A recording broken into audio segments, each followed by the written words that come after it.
Bait-baitan lang ang peg natin today. Char. Wala na kasi akong ibang headband. White lang. So, story time. I was bullied for many years. And nagsimula yon since elementary ako. Sobrang dami kong experiences ng bullying from elementary, high school, college, hindi naman masyado. Tapos, sa workplace, naka-experience din ako ng mga bullying. Pero habang tumatanda, medyo nag-light na. Pero mas mental torturing kapag patanda na pala ng patanda.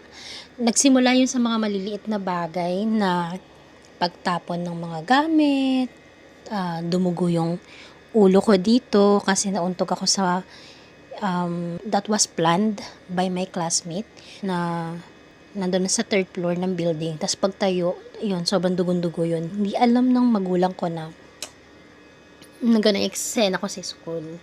And then, may mga molestation din akong experiences sa school. And hindi lang siya basta bullying.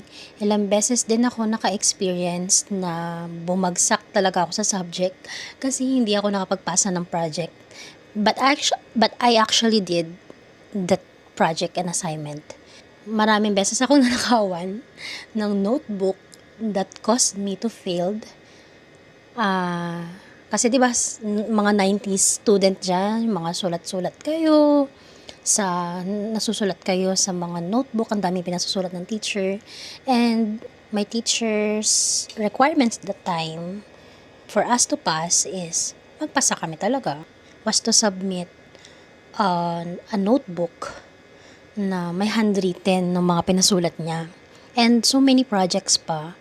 And that cost me failed 75. So pag uwi ko sa bahay, bugbog sarado pa ako sa nanay ko.